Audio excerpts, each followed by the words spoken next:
ሄሎ መብራት ኃይል ነው? አዎ ደንበኛችን ምን ልርዳዎት? ምን ባክ መብራቱ እኮ ጠፋ። ስንት ሳምንት ሆኖ ከጠፋ? ማለት ሳምንት ካልሞላ አታስተናግዱም እንዴ? ኖ እንደዛ አይደለም። እሺ ስንት ቀን ሆኖ? አንተ የምን ቀን ነው የምትለኝ? ዛሬ ጠዋት ነው። ትንሽ ተጨቃጨቅንና ምን እንዳስቀየምኩት አላውቅም። ሻንጣውን ይዞ ቻው እንኳን ሳይለኝ ነው ጥሎኝ የጠፋው። ቆይ ማን የጠፋው? መብራቱ ነው። አቶ መብራቱ አጎቴ።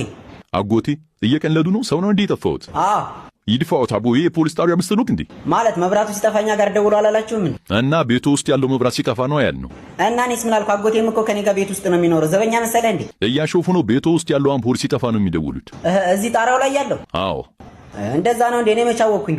ግን እኮ እሱም ጠፍቷል። መቼ ጀምሮ ነው የጠፋው? ኧረ ለክርስትና እንደበራ ነው። ለእርሶ ክርስትና ነው? እና ላንተ ነው? ምን አሉኝ? አቤት ቆይቷል። ጥሩ። የት አካባቢ ነው የሚኖሩት? እሱን እኮ ነው የምልህ። ማለት ምንድነው እያወሩ ያሉት? ምን አልከኝ? የት ነው የሚኖሩት? አጎቴ ጋር ነው የምኖረው እኮ። እርሶና አጎቱ የት ነው የሚኖሩት? እኛ ሰፈር ነው እኮ። የት ነው ሰፈሩት? መገናኛን አወቀው? አዎ ከሱ አለፍ